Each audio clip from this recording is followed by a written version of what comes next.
my channel. Today I have another what's for dinner video for you, but this one is super exciting because it's actually part of a playlist collab that my friend Julia and I are hosting. So we actually have a bunch of ladies on board for this collab. I'm gonna have the playlist linked down below in the description box. Make sure you go check it out and give all of these ladies some love. These are all people that post what's for dinner videos on a pretty regular basis. They have tons of different meal ideas. So if you need some more dinner inspiration, make sure you head into my description box when you're done with this video and go check it out. And if you are coming over from any of their channels, I just want to say welcome. My name is Caitlin. I do post a new what's for dinner video every single Sunday. I do lots of food prep on my channel, grocery hauls, and all things motherhood over there. So if that is something that you're interested in, I would love to have you hit that subscribe button. But let's go ahead and get into all of these meal ideas. To kick off this what's for dinner, I'm making our family favorite, which is chicken parmesan. I've shared this recipe on my channel before, but it is our all-time favorite.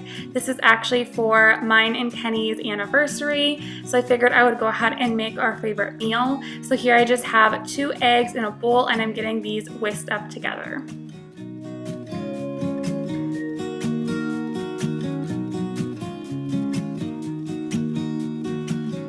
And then on a separate plate, I'm just adding about half a cup of regular all-purpose flour for coating the chicken in. And then I do have a third separate dish. This is going to be for the breadcrumb mixture. So I'm adding in about 3/4 of a cup of panko Italian breadcrumbs. I'm also going to be adding in about half a cup of Parmesan cheese. You can use either the shredded kind or you can use the grated Parmesan that you get in the jar. And then for seasonings, add about 1 teaspoon of salt, half a teaspoon of black pepper, as well as about a tablespoon of dried parsley, and you're just going to mix all this together.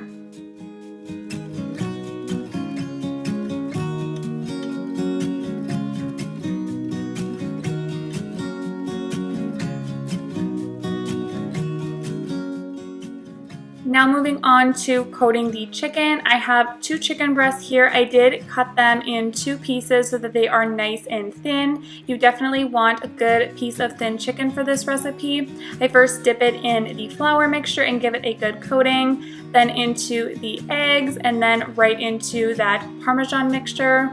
You definitely want to get a really good, nice thick crust on there. This is going to make the most delicious chicken Parmesan. Like I said, you can either do the shredded Parmesan on there, or you can use the grated Parmesan. Either works out just fine. I do think I prefer the grated to the shredded, but this is what I had on hand this night and it worked perfectly fine. So just go ahead and get all of your chicken ready to go and it will be ready to get fried.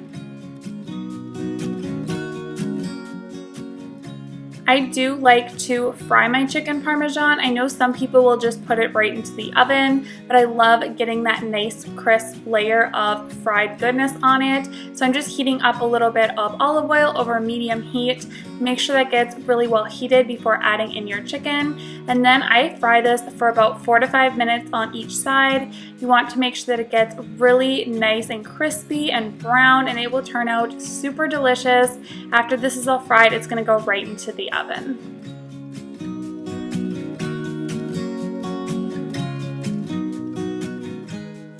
This is what your chicken Parmesan should look like when you flip it over. It should be nice and golden brown. It should be very crispy. You want it to be nice and crispy so when you put it into the oven with the marinara sauce, it stays really good and crispy and doesn't get soggy. Once that's all fried up and ready to go, you're just going to remove it onto a plate with a paper towel and let some of that excess grease drain off while you're getting the rest of your dinner ready. So here I just layered in a little bit of marinara sauce into the bottom of my pan, and then I'm moving those chicken breasts right into the pan, and I am going to top it with a little bit more marinara sauce.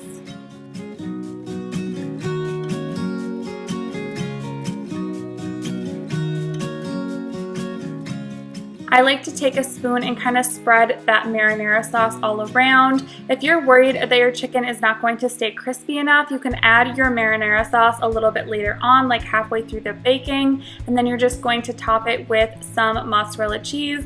And then this is going to get baked in a 375-degree oven for about 25 minutes. It's going to come out super, super delicious. You can just serve this over your favorite pasta with a side salad, and it makes an absolutely perfect dinner. I highly recommend this recipe. It's definitely a favorite of ours.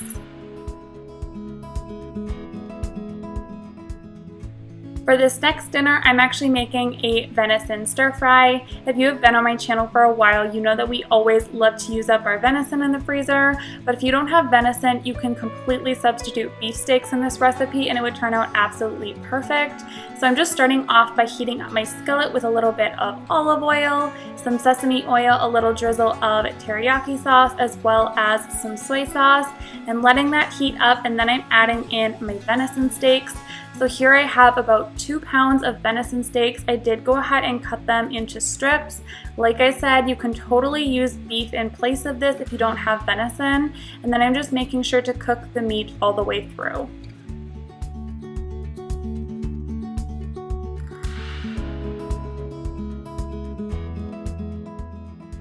Once my steaks are all done cooking, I'm just moving them onto a plate. I am going to cover this up with a lid or something just to make sure that they stay a little bit warm until I'm ready to add them back in with the veggies.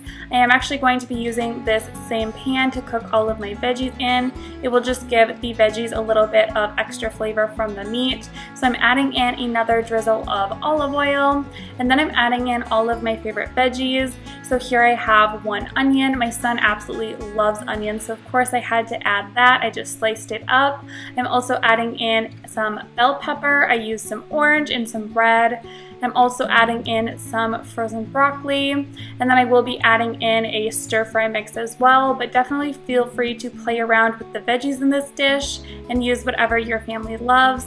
I'm just getting all of these veggies cooked up together. While my veggies are cooking, I'm just getting my sauce ready to go. So here I have about a 1/4 cup of water. I made sure to get it nice and heated up, and then I'm adding in 1 cube of beef bouillon. You can also just use beef broth right here, but this is all that I had on hand, and it worked out absolutely perfect for this recipe. I will say this probably had a little bit more sodium than your typical beef broth, but it worked out totally fine. And then I am also adding in a couple tablespoons of soy sauce, good amount of garlic. You guys know I really love garlic. I'm also adding in a little drizzle of teriyaki sauce, as well as a little drizzle of sesame oil, and giving this a good mix together. I'm adding 1 heaping tablespoon of cornstarch to this sauce mixture. This is really going to help thicken it up once we add it to the stir fry. Once I have all of this really well mixed together, I'm heading over to my skillet. The veggies are all cooked through, and I'm adding that steak back in there. I'm going to let this heat up for just a couple of minutes before adding in my stir fry sauce.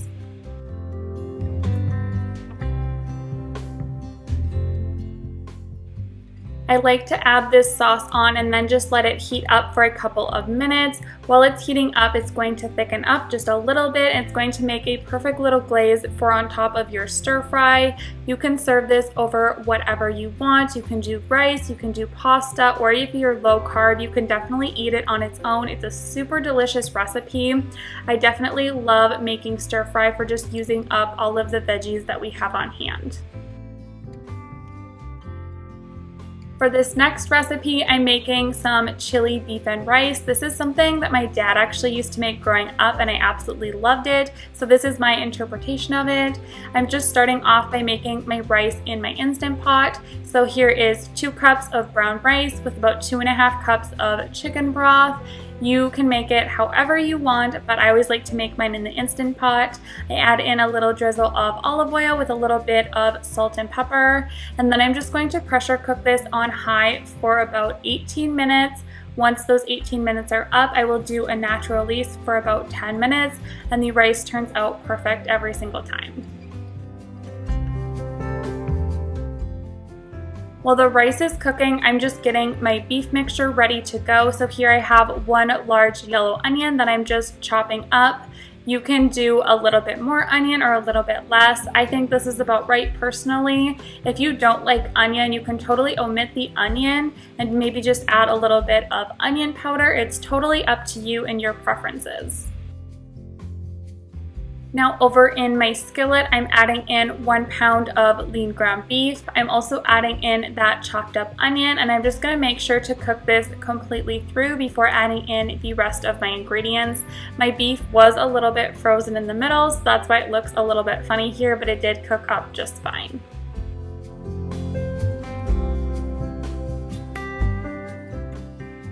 Once my ground beef was cooked all the way through, I'm just adding in 1 can of petite diced tomatoes.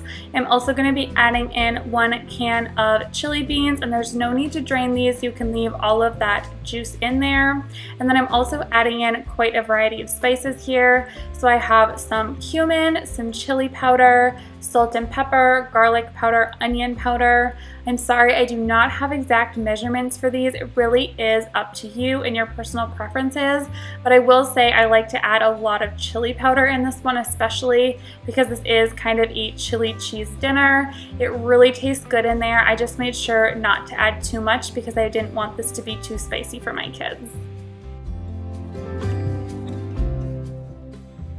Once everything is nice and heated through, I'm just adding in all of my brown rice and getting all of this mixed together. Once you have all of the rice in there, you can really play around with the seasonings, give it a taste, see what you like in there. You might want to add a little bit more chili powder or some more cumin. That's definitely what I did.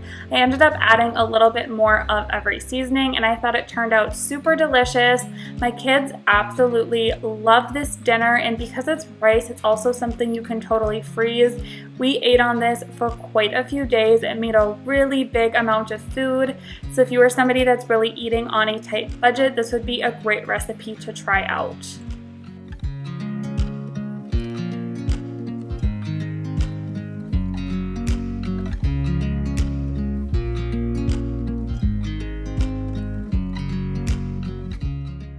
I ended up just serving this dinner with a little side salad, but you can also serve it with tortilla chips on the side. You can dip it in the rice. I do like to top it with a little bit of shredded cheese, and you are good to go. You have a super delicious dinner that is a nice, very budget-friendly option.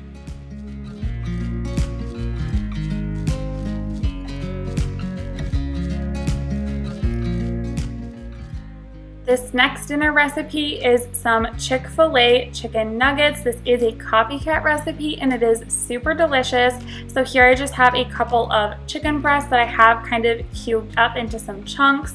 You can make them a little bit smaller or a little bit bigger, whatever you prefer. And I'm actually marinating them in some pickle juice. I let those marinate in the fridge for about half an hour.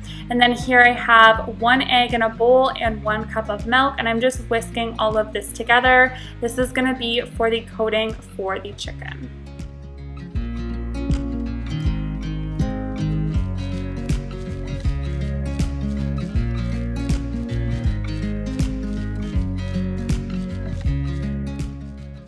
Once that chicken had been marinating in the fridge for about half an hour, I'm just taking all of those chicken chunks and I'm throwing them right into the egg and the milk mixture.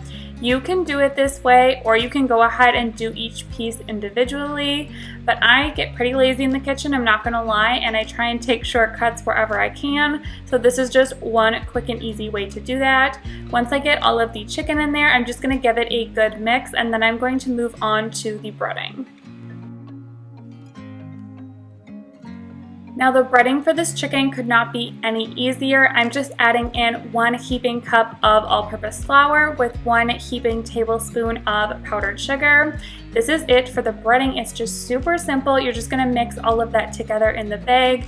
I know the powdered sugar sounds a little weird on there, but trust me, it's super delicious and it really does taste just like the Fil A ones. And then I'm moving over to that chicken that I had soaking in the milk and egg mixture. I'm just getting that drained off and throwing it into the bag with the coating. I did about half at a time and it worked out good. Make sure to use a gallon size Ziploc for this, and then you're just gonna shake all of this together. It's a really quick and easy way to coat your chicken. You can do it piece by piece if you want, but again, I like to just take the lazy way out.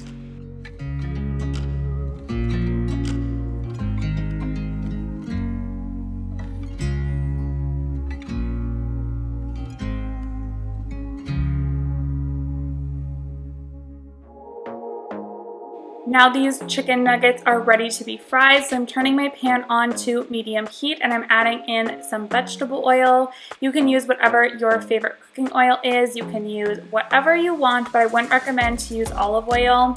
Make sure your oil is really well heated through before adding in your chicken, and then you're going to add your chicken right into your pan. I cook these for probably like a good 4 minutes on each side. I do like to make sure that they are nice and crispy, and I also do like to temp them to make sure that they are cooked all the way through.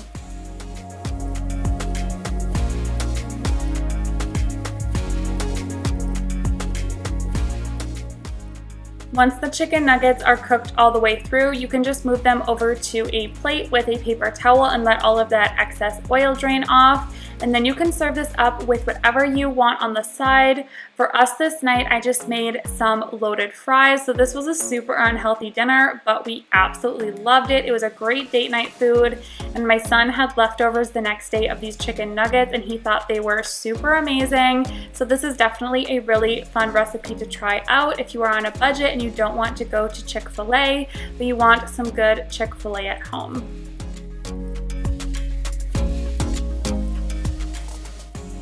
This next recipe is a super simple one to make. I'm just making some lemon pepper drummies with some squash on the side. So here I have 5 drummies in my bowl. I'm drizzling it with a little bit of olive oil. And then all I'm adding for seasonings here is some lemon pepper and some dried parsley. And I'm giving it a good toss together. I probably added about 3/4 teaspoon to a teaspoon, but you can just add it based on your preferences. I definitely would say you can add quite a bit of lemon pepper. It's not a super strong seasoning and we really enjoyed this recipe. I'm just drizzling a little bit more olive oil onto my pan and then I'm laying those drummies right onto my baking sheet.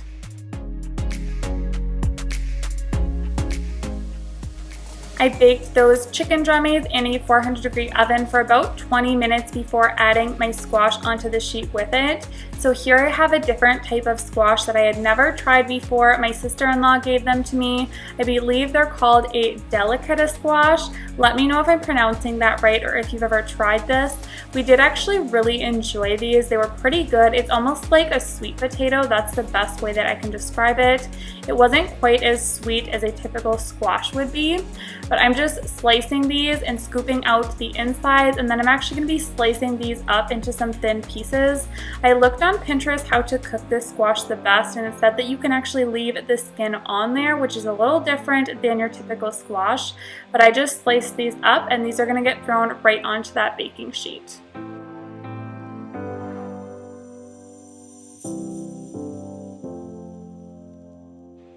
I just kept this squash super simple. I just drizzled it with a little bit of olive oil, some salt and pepper, and I said it was good to go in the oven. You can definitely play around with the seasonings here, but I had never made this type of squash before, so I wasn't exactly sure of the flavor. I think next time I might try adding on a little bit of garlic powder just because you guys know I really enjoy my garlic.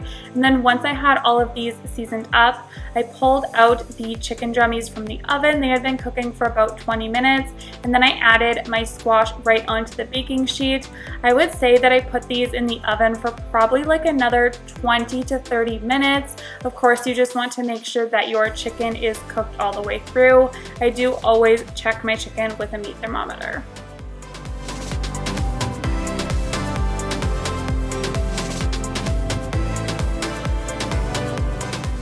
Here is what the dinner looked like when it came out of the oven. The chicken was nice and crispy and full of tons of great flavor from the lemon pepper. My kids absolutely loved this chicken. It was very mild for them, but also really delicious and full of flavor. So I definitely recommend trying just a little bit of lemon pepper on your chicken drummies for a super quick and easy dinner.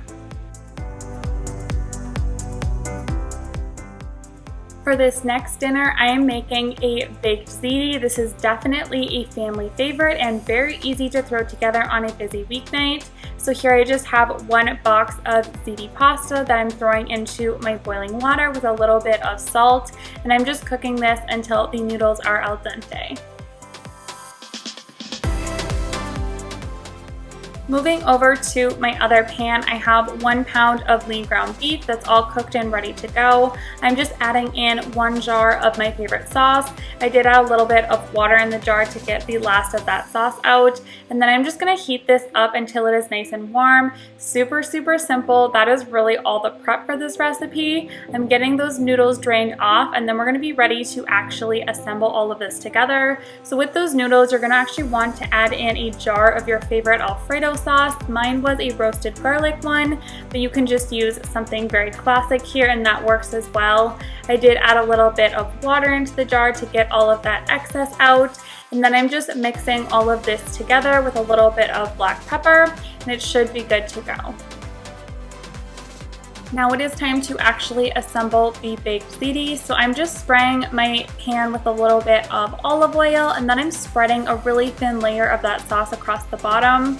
Then you're going to take about half of the noodle and the Alfredo mixture, dump that into your pan, and just kind of get it spread out with another layer of that sauce on there. This doesn't have to be perfection, but if you have ever made a lasagna, you kind of get what I'm doing here. I'm just layering it up. It's gonna be super delicious.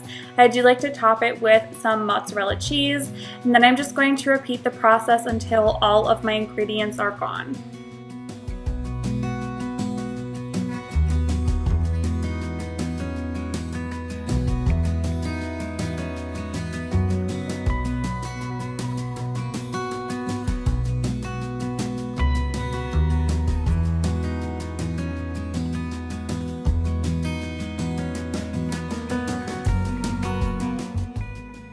I baked this in a 375-degree oven for just about 30 minutes until everything is nice and melted and heated through. And this is going to be a super delicious dinner. I just served it alongside some green beans, and this was very quick and easy to put together. Alright guys, that is going to wrap up today's video. I really hope that you enjoyed it. If you did, don't forget to give it a thumbs up. Hit that subscribe button if you have not already. I would love to have you over on my channel. And don't forget to check out the description box with the playlist and all of the ladies' videos linked down below. You are going to get so much dinner inspiration, so I hope you go check that out. But that is going to be it for today's video. I will see you all next time. Thanks so much for watching. Bye. As a young girl, it feels we're mine. We played hide and seek for hours, raised our shadows among the pines. So offshore, playful and free, without a care.